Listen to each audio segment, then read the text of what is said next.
Kupina kuphi makhama edolobheni asekoplasta khona sasifikile thina ke bekunene nehlelo Yilungelo Lakho it's your right sinilethela ke lapha mamba phambili SABC 1 Mzansi for sure siphindze sibe khona futhi na ku SABC Plus sathemba kumbukele ukuthi ke nilijabulele ke ilanga lanamhla lekugubha emasiko ethu phecelezi iHeritage Day mina ke ngisimpiwe eNgcongwane bekunene sacisha ke kuphele inyanga liqalile lohlelo lokuthi ke uthole lokuncane kwemadlana empensionini yakho ngikhuluma ke ngelihlelo le two-pot retirement system lesematheni ngekulamalanga ingabe kuhambe kanjani kuze kube ngimanje liqalile lo hlelo asizingene endzabeni yethu namhla sitova kabantu.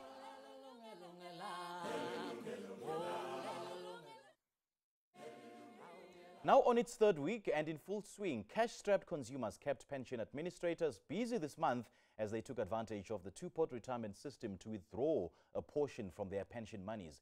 Kepha-ke ingabe ikusitile yini le mali noma cha? But for administrators, there are lessons to share. And to share some of these lessons, we're now joined by two guests from the Government Pensions Administration Agency, EGPAA. Mack Lewele Meiring. Alongside him is a man in charge of claims at the agency, Meiring Coetzee. Thank you so much, gentlemen, for joining us, and a warm welcome to the show. Thank you. Good evening. All right, from the perspective of the GPAA, yini two-pot system isebenda kanjani, and how has the entire experience been for the agency? Well, it is a benefit that government, working with all the stakeholders in the country, over I think many years of listening to the demands and the requests by the workers in the country, they decided that they should assist, make provision for pension members to access a portion of their savings. So that they could help themselves if they have troubles, emergencies and so on, get a portion that is put in a savings option or pot that they can use as and when they need to.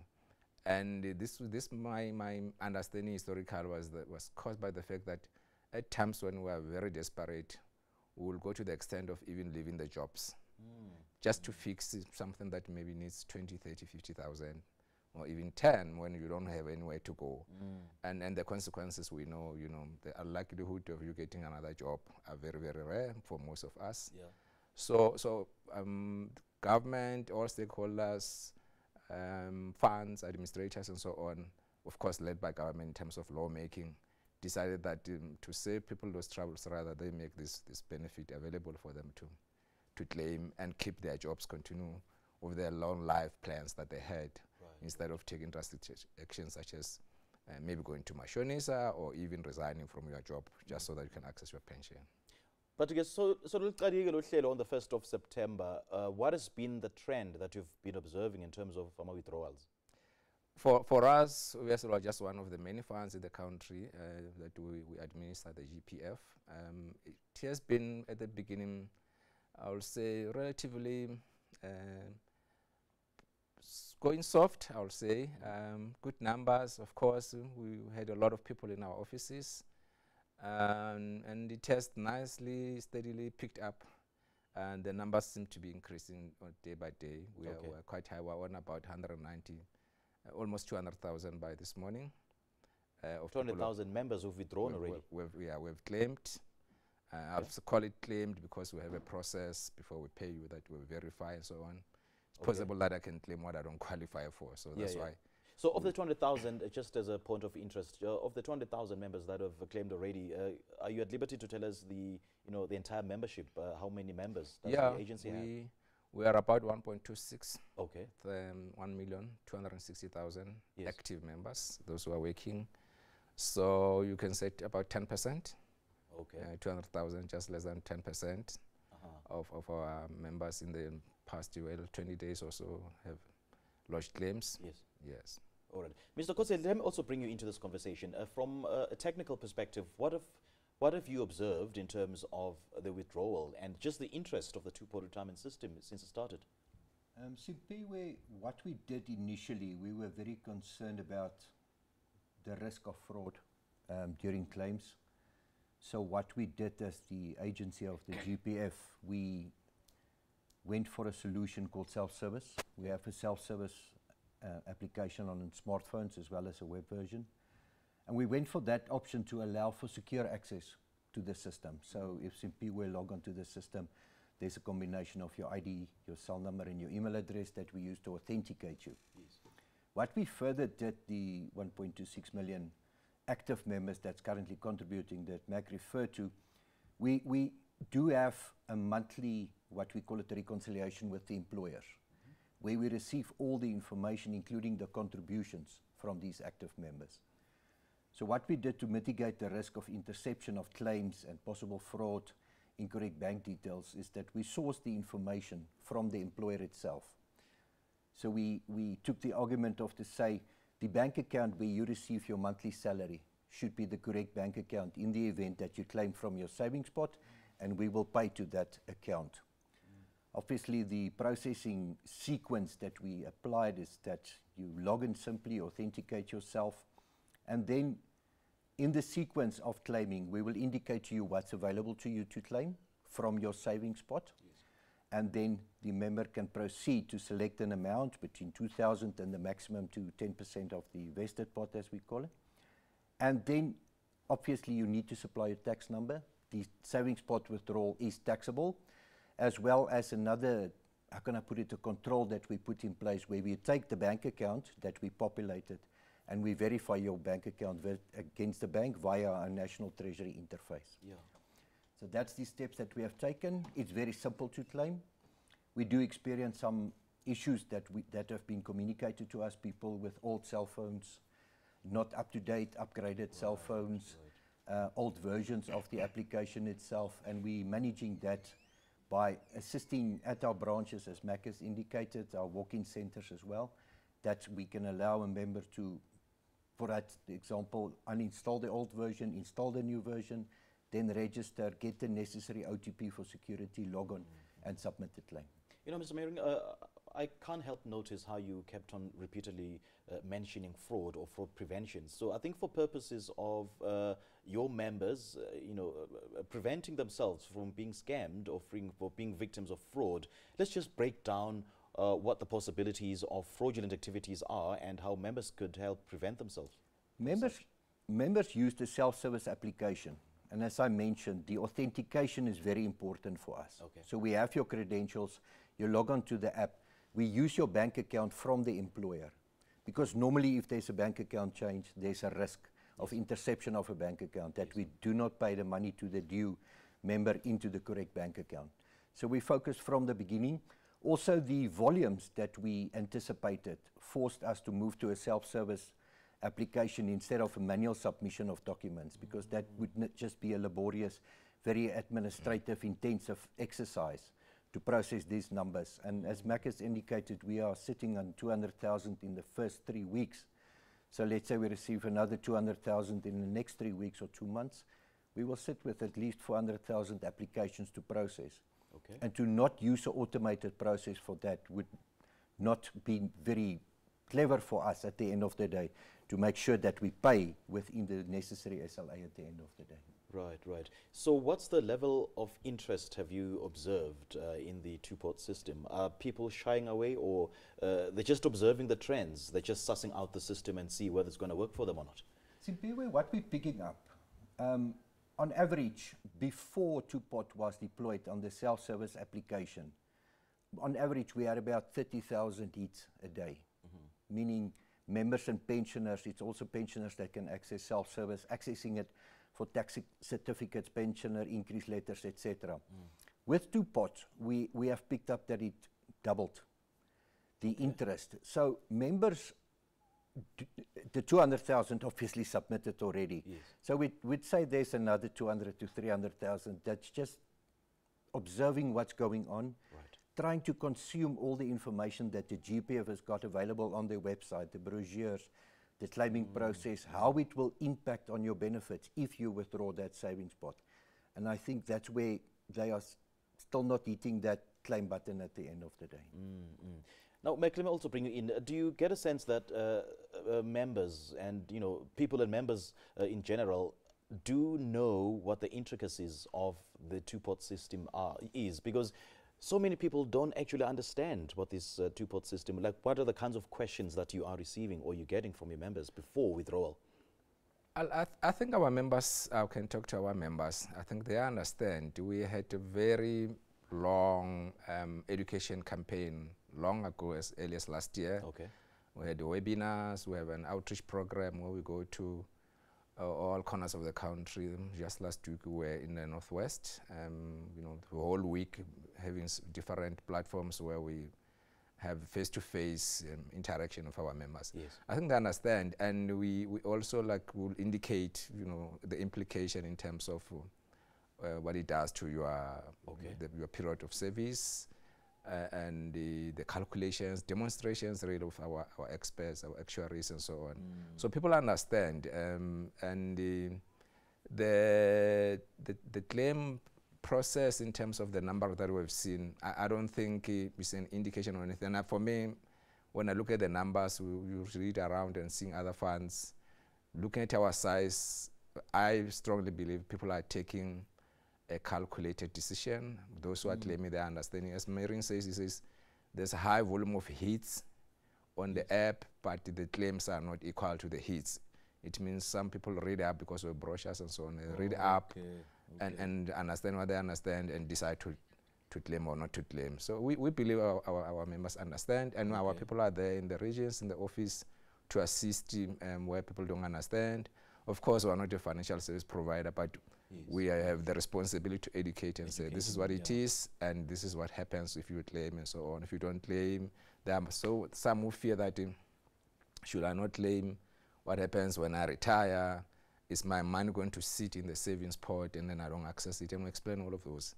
At the end, when you retire, all your money is your money. This arrangement of pots is just for if you want to take the savings part. It is in that pot. I think we need to revisit that part, like what happens to their money, and are they going to find their money as is intact when they retire? But let's just hold the thought, and we'll take this break. And if you've just joined us, namhlanje sikhuluma ke nge two-pot system. We're just taking stock. Njengoba ke sekuphela inyanga since uqalile ke lo hlelo lo two-pot system. Kuthi ke what have your experiences been, and what are some of the challenges that you've been experiencing along the way? Leli lungelo lakho asisishilele ngasetitolo. Siyabuya khona nyalo.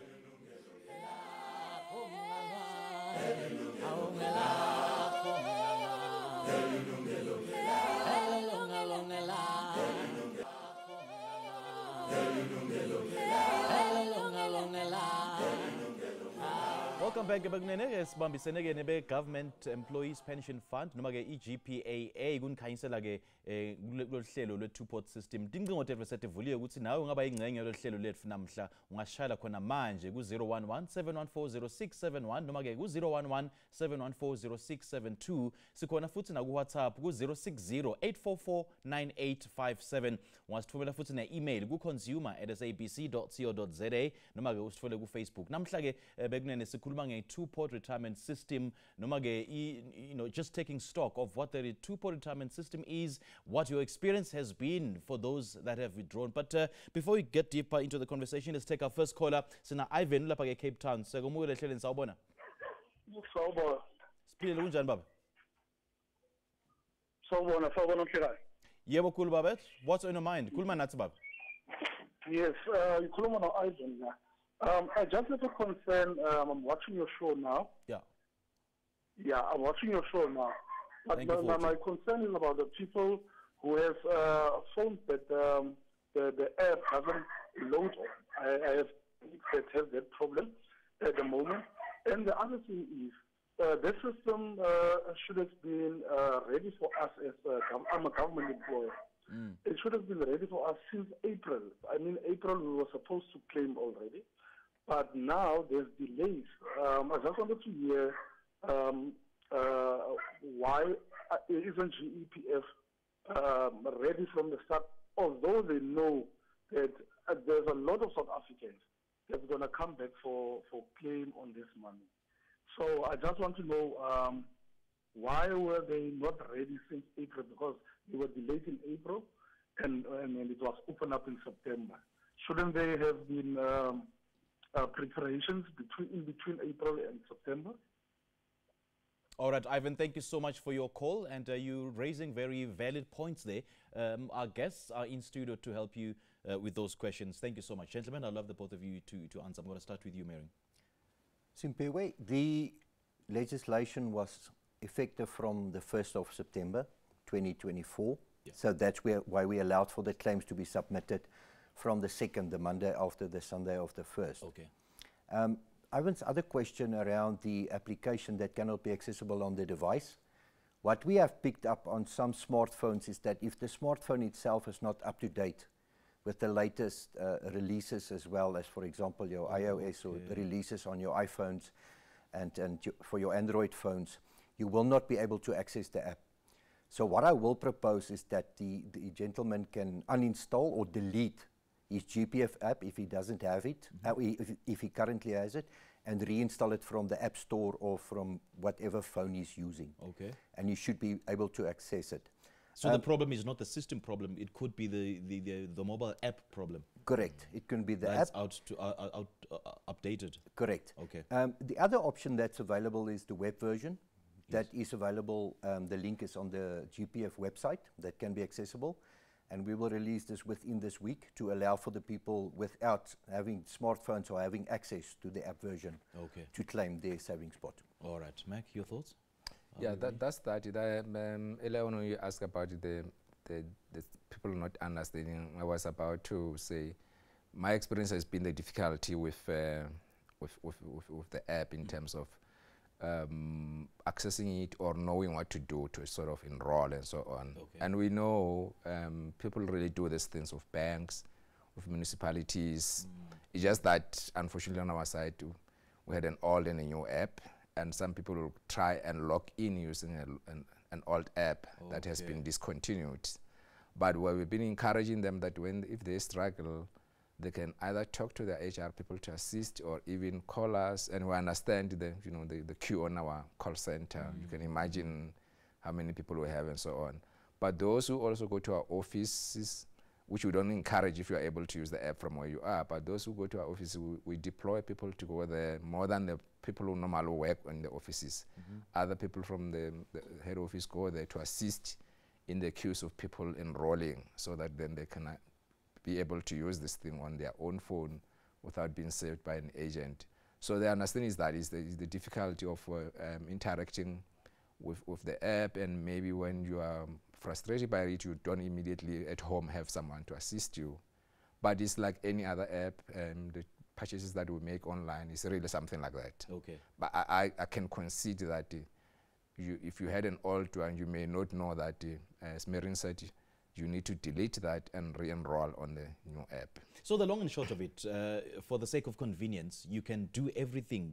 You can start the entire process from start to finish on the app without visiting the branch or without calling any of your offices. You don't need to come to the office. Okay. But if you are struggling, you want to come, we're happy to assist, even with the enrolling. Right, of course, certain things like the passwords and so on, and your actual claim, will encourage that you do that on your own, because we don't want to have sight of your pins and so on, or password. Okay. But we assist with how it works and so on. Once you are registered, we say, okay, go on now, go through your process, the way they will do in a bank. Right, right.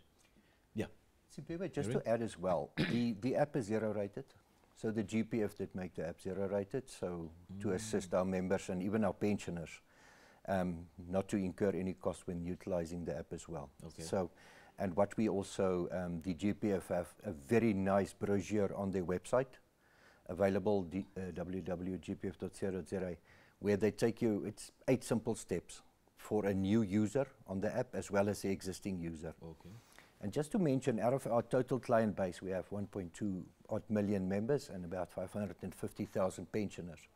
Out of the whole client base, we have currently about 850,000 users on the app itself, either the web or the smartphone version. So it's quite extensive. We know that they're using it. We can clearly see activity, benefit statements, pensioner increase letter, payment advice, etc., extracted or downloaded from the app.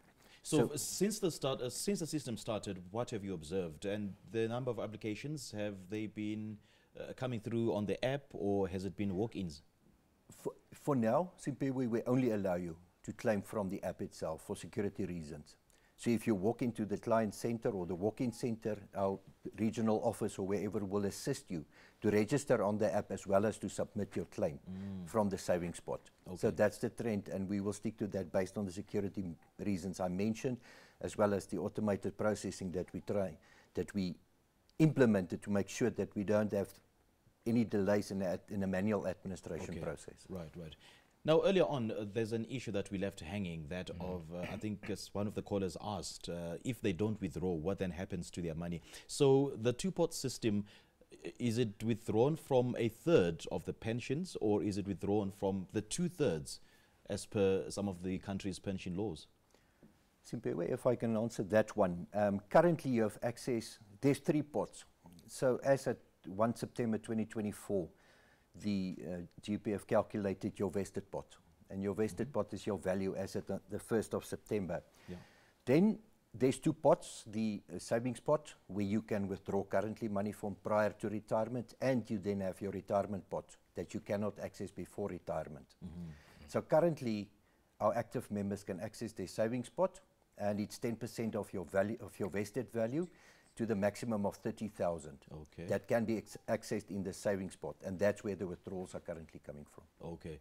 So, Mack, from what you've been observing, the members, have they been withdrawing the maximum, or the amounts differ? They differ, but at the high end of it, as Mary indicated earlier, most going to high, others late 20s, and average about 28,000. Okay. That's what we've been seeing. If you may allow me, like explaining things, when Meiring said the app is zero rated, just for anybody who may not understand, means the data is already paid by us, so you don't need data on your phone to log on and be live on it, so that people understand. Right. We understand you may not have data at the time you want to use it, so I just wanted to explain that. Okay. Yeah. Oh, so it's basically free of charge, eh? Yes. Okay, great stuff. Asibambe lapho ke mbukeli sisishele ngasetitolo ungasanyakadi. We'll be right back. Leli ke Yilungelo Lakho. Siyabuya khona manje.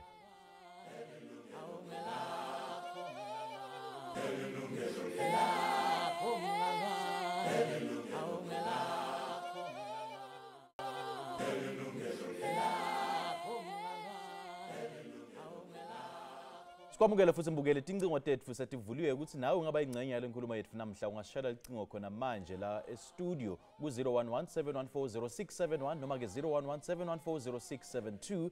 You can send us a WhatsApp on 060-844-9857. You can also email your thoughts to consumer@sabc.co.za. Usithinze futhi naku-Facebook. So, has the two-pot system withdrawal helped you or brought misery? That's our focus point today. Sikhuluma ke nge-two-pot system nekuthi ke ikusebentele yini since njoba ngelihlelo liqalile ke from the 1st of September. Namhla ke siyogoqota ke inyanga solo ke lihlelo liqalile ke we've received so many complaints, so many words of encouragement and compliments from the different members who've withdrawn from this particular service. So, gentlemen, I want us to talk about the tax implications of withdrawing from from the two-pot system. What are some of the tax implications? The tax implications are like any other payment, especially say a salary or a pension. So by law, we as the administrator of the fund, before we pay anybody, we send their documents to SARS to say, yes, our member, they're exiting or they're claiming two-pot, give us a tax directive. A tax directive in plain language means tell us how much tax we should deduct. And then they tell us, and then we deduct the tax from you as the member was claiming. So that is based on what in the technical language they say marginal rate. Marginal rate just means your own bracket as a person, because we're not in the same brackets. It depends on how much you earn per year. And this is because we as GPF and your employer may be knowing the salary that we pay you and your pension, but we don't know if you have any other income elsewhere, and we don't know if you owe SARS, or you don't know if a previous year or other years you have not returned your tax. So it is for that reason that we are not able to decide on your tax bracket or tax marginal rate of tax, because the authority for that is SARS. So, members, they should first start with SARS to get a tax directive before starting the process of withdrawing. No, they don't start with SARS.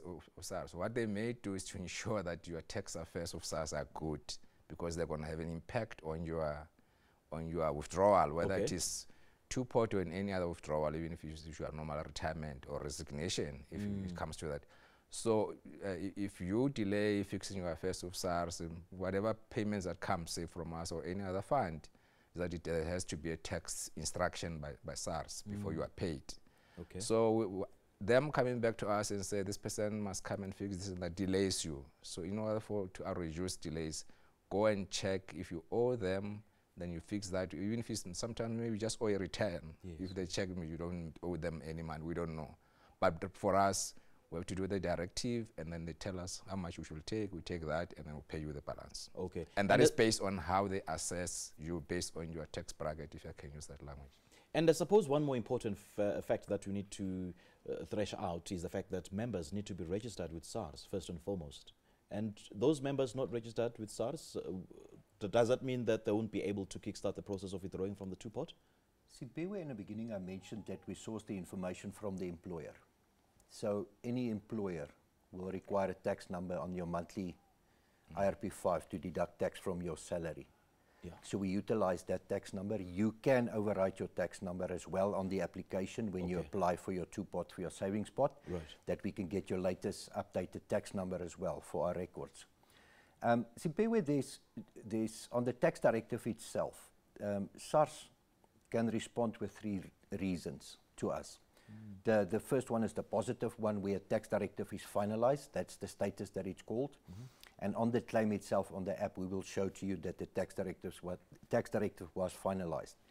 And what it means is that we get an instruction to deduct a certain amount of tax and pay you the remainder from the gross amount you claimed. Okay. Another item to mention, a tax directive can be finalized, and SARS can instruct the agency as well to deduct additional taxes that you owe to SARS. Okay. So we will execute based on that instruction as well. The two negatives that where we will not get a tax directive is, the two statuses is called directive declined and application declined. So a directive declined, the agency can still assist, maybe incorrect tax number, something that we can fix to get your tax directive processed. The one that's totally negative, where a claim will be not paid out, is where it's an application declined. And as Mack has mentioned, for example, you have outstanding returns with SARS. SARS will not give us a directive. We will not be able to pay out your claim without you resolving that tax issues. Okay, so which means that declining doesn't necessarily mean that they would never have access to their monies, just that they need to sort out their tax issues first. Correct. That money is due to the member. The claimed amount is due to the member post-tax, and the money will stay there until that affair is sorted out. We will be informed, and we'll reinitiate the tax directive request. Okay, and another concern is that if a member chooses not to withdraw from the savings pot, the remaining funds will be taxed as a lump sum upon retirement. Is that true? That's correct. That's correct. When you retire, you will be taxed. The normal taxation for retirement will apply. If I remember correctly, the first 550 on your lump sum is tax-free. Yeah. And then there's also for members with service prior to 1 March 98, where it's also tax-free. And we will also request the same process. Tax directive will be requested for a retirement, and SARS will then respond with the necessary tax directive. Okay, got you. Let's take our next caller. Sinathabanu lapha ke eMlazi. Sakomukelo ehleni sawubona? Yebo, njani mfowethu? Siphilile kunjani baba? Hayi siyaphila. Khuluma nathi baba. What's on your mind? Ngifuna ukwazi la nge-tax ngathi inendawo eyexekayo noma ngingazi-ke noma kuyiqiniso yini kuthiwa ngicela ungibuzele ukuthi kuyiqiniso yini ukuthi wayithatha leya mali i-tax bracket yakhe ivele ishintshe ufakwe kwi-tax ephezulu. Is it true? Okay, good question. He's basically asking that once you withdraw, would you be moved to a much higher tax bracket? Well, not necessarily. Look, we are not necessarily tax practitioners, but your income is based on, SARS will have a site, as I said earlier, a site of, if you are earning 100,000 a year, and you are getting the two-pot withdrawal, in terms of whether it puts you marginally, if those are your only incomes, I'm not really too sure if it can really up your tax bracket, so to speak. But yeah, Meiring? Simply just to add as well, for example, 100,000 annual salary, and we pay you additional 30,000 gross before tax. The reason why we deduct tax is because that 30,000 will be added to your annual taxable income. And if there was no tax deducted at payout, you will be owing that money or that tax debit at the end of the tax year. And that's why we're deducting. So it's possible in the first year, 30,000 shouldn't push up your marginal rate. As Mack has mentioned, we're not tax practitioners. But in subsequent years where the amount can be more, it can definitely have an impact on your taxable income and the resulting tax that you will have to pay, based on your pay-as-you-earn tables that's available from the SARS website as well. Fair enough, fair enough. Let's leave with that, gentlemen. Ingabe ikusithile imali ye-two-pot system, sitshele ukuthi-ke kuhambe kanjani. For now, let's take another commercial break. We'll be right back. Hlala kanye nathi, leli Yilungelo Lakho.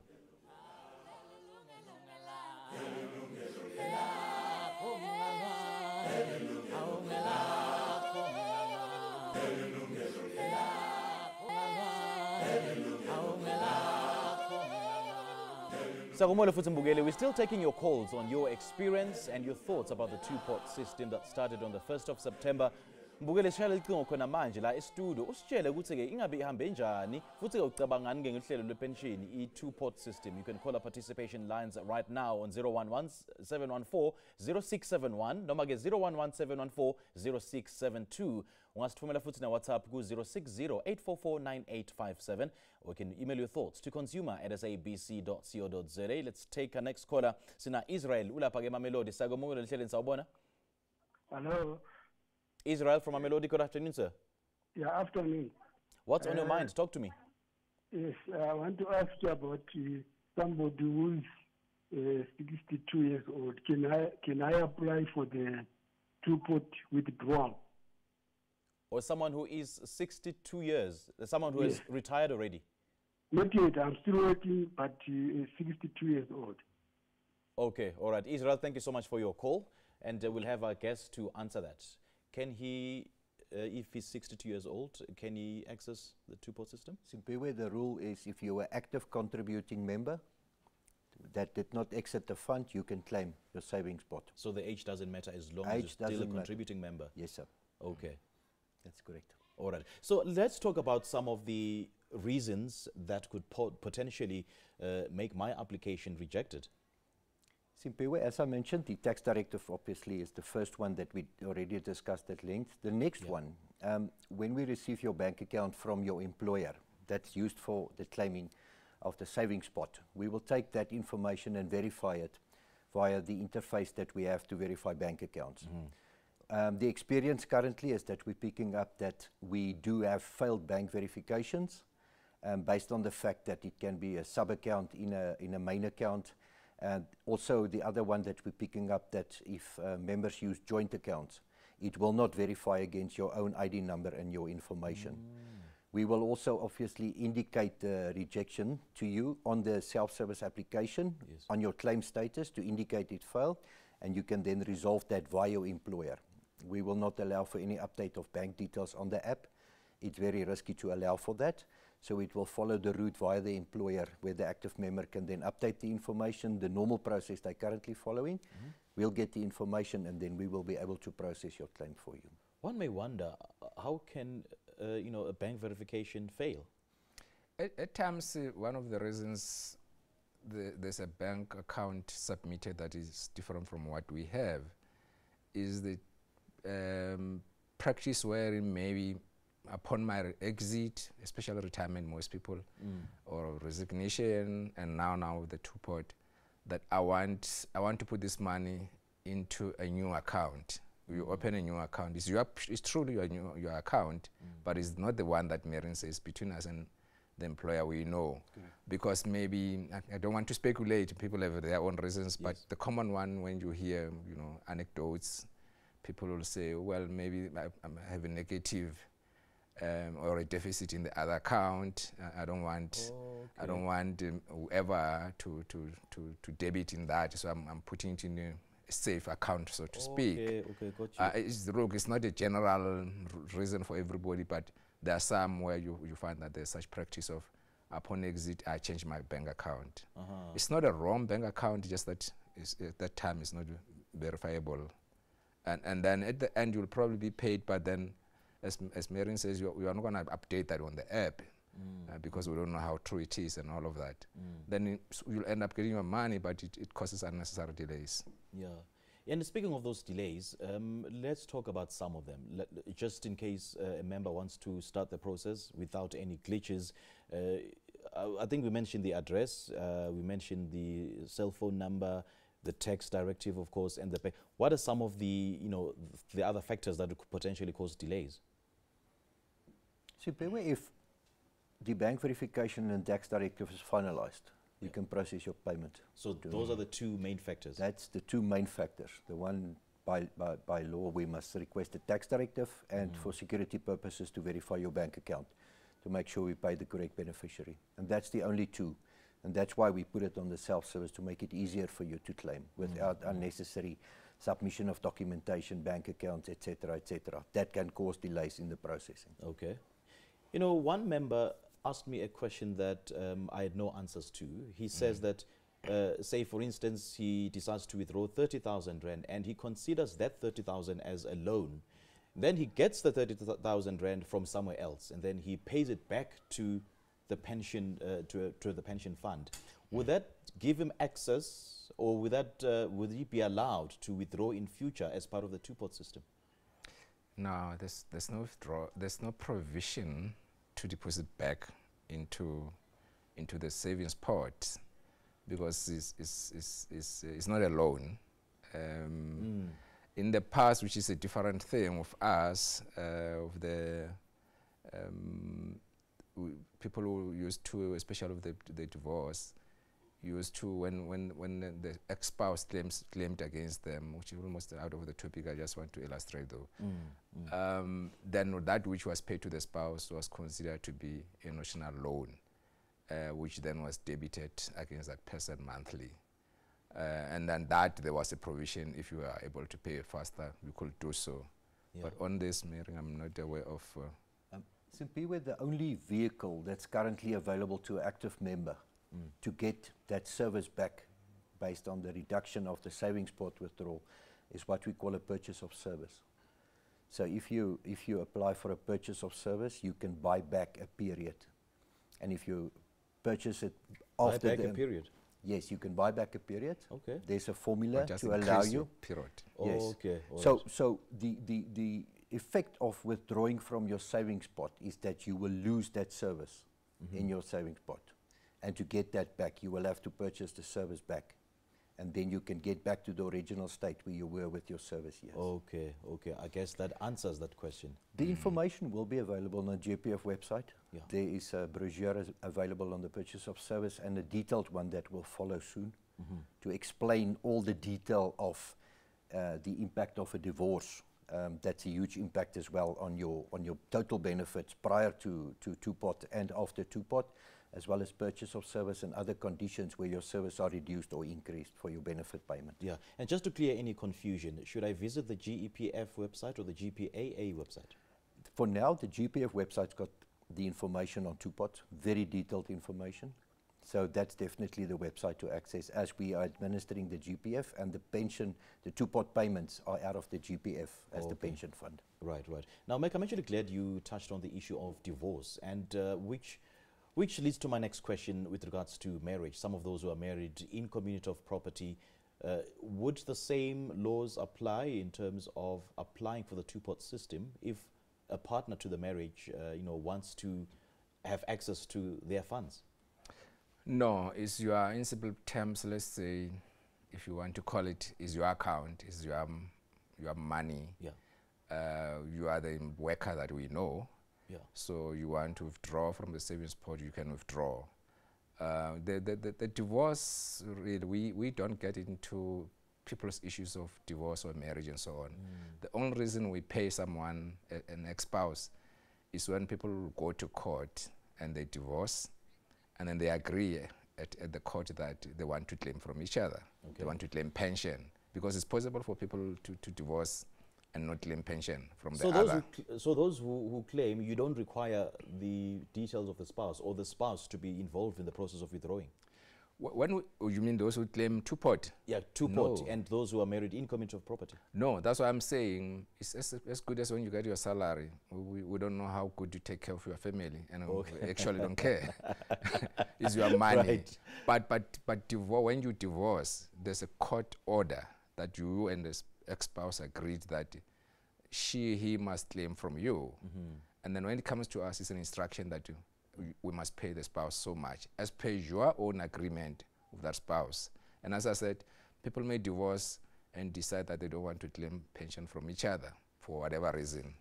So this has nothing to do with divorce at all. Okay.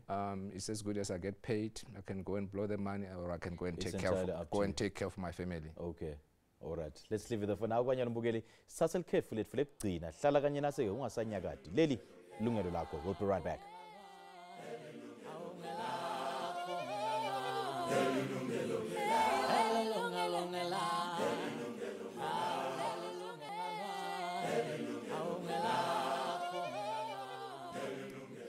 Sikwamukela futhi mbukeli, siyachubeka futhi nendzaba yethu namhla i-two-pot system, nekuthi-ke kulabo laba withdrawile, what has your experience been? Utawusita-ke nalabo-ke labasafuna withdrawer, who are still unsure ukuthi-ke kumele bendeni, nekuthi-ke kumele bakhulume nabani with regards to accessing the two-pot system. Gentlemen, before we wrap the show, let's talk about some of the issues that they need, that consumers and members of the GPAA need to know before they start withdrawing. Simpewe, the most basic message that I can give is go and understand what happens if you withdraw. Yeah. If you're sure about your withdrawal, the process itself to follow, as we mentioned, is accessible on the self-service app. It's self-explanatory, 7-8 steps to claim your actual money. Yeah. But be 100% sure about the impact on your service, how much service you have, how much vested service, and then, as we mentioned, the final impact on your benefits when you retire or then resign from the fund. Yeah, and there's what we call vested rights in terms of withdrawal. What are those vested rights? Your vested pot as at 1 September, as it called vested. It's vested and you still have access to that. You won't lose any of those benefits in your vested pot. Okay. Where then beyond it goes into your savings pot and your retirement pot based on 1/3 savings pot and 2/3 retirement. Where you can only access your retirement pot at retirement. Where your savings pot you can access in between. One withdrawal per tax year. As we mentioned, minimum 2,000, currently maximum 30,000. Subsequent years, it will then increase to your 1/3 value in your savings pot. Okay. And I suppose we can't overemphasize the importance of just letting the members know that this is not a discretionary savings account, right? No, it's not discretionary, but it's a savings in a way, and it's something that really is up to you. If you want, you don't have to withdraw now. Yeah. You can withdraw next year, third year, second year, or you can leave it as it is until you retire. None of your money is lost just because it has been allocated into a savings pot. Okay. But as I said earlier on, the real key reason this was created was to try and assist people who have troubles, who have urgent financial issues that they want to sort out. And it's not necessarily that if it is put there, you are going to lose it. If you are comfortable where you are, nobody has too much money, but if you are comfortable, we know that the pension is meant for your golden age, not necessarily for now. It's not for your day-to-day activities. So if you are able to, it's up to you. It's really a personal decision. We don't necessarily give advice on what is good, what is not, but we educate people on the implications and so on. Okay. One of the things I just want to make an appeal on, if you allow me, is that we understand the difficulties that people have with understanding enrolling on the app, and we're saying we're available to assist on the phone, and those who go to our offices, there are people who can assist them there, and also the call center that I mentioned, which is 0800 117 669. we know the queue. We have a very abnormal high volume of queues. I can imagine, yeah. And people must not give up. And if you live a few kilometers from the nearest office, because we have offices across the country, perhaps you may consider going there instead of being frustrated and with waiting on the call, because the system can take only as many, and then it releases those numbers and take another number and so on. So it's not that people are sitting there and not wanting to answer your call. It's the way system is, and we have really expanded, you know, even in the system in terms of payment. Mary mentioned, we are now, in terms of the ability of the capacity of the system to process the payments, is huge. We're going around 500,000 now, you said, or 50,000, as good as a bank now. So I come across a lot of people who are frustrated with the calls and go in there. We understand, and we are trying as much. We've added some capacity to try and assist, and some of this can even be assisted by your own children at home in terms of how to use this, the smartphone. And if you can't, we're able to assist either on the phone or in person when you come to our office. Let's talk about the do's and the don'ts, you know, before you start with rowing. Unfortunately, we're out of time, but please be as brief as you possibly can, and what they need to do, what they need to provide in order to kickstart the process. Mary, maybe take that. The do's: make sure your tax affairs are in order, as we have mentioned. Make sure your information is updated at the employer. Make sure that when you try to access the self-service app, that you use your cell number on our records. We do know that people change cell numbers quite a lot, and that can cause frustration to try to log on, and that's where you can approach the regional office. True. The don'ts: don't be uninformed. The information is available. Go through it, read it. If you do not understand it, go and ask. Right. The impact is on your pension at one day when you need it the most. So that's maybe one of the don'ts from my side. All right, gentlemen, lovely chatting to you. Thank you so much for your time and for sharing your thoughts and your insights on this very, very important discussion. Thank you. Banyolo mbukele sasifikele emaphethelweni ehlelo lethu namhla. Ngithi angibonge ke ivakashi lethu ngekuba nathi. Ngithanza kubuka kanye nani babukeli ngekuba nathi kuze kube ngimanje ngaleli suku ke lokugubha emasiko ethu lapha eNingizimu Afrika phecelezi iHeritage Day. Asihlangane futhi ngesikhathi lesitako lapho hamba phambili SABC 1 Mzansi for sure naku SABC Plus lapho ke sitabe sinilethela ke lenye indzaba letawuthinza wena nemalungelo akho njengemthengi. Mbukeli sohlala ke silethela ke letinye ke tinhlelo tempension lapho sibambisene ke neGovernment Employees Pension Fund sinicwayisa ke ngama-pension. Nihlale ke nibukile ke SABC 1 Mzansi for sure. From me Simphiwe Ngongwane and the rest of the team, sisenisale kahle and do have a great week ahead. Cheers.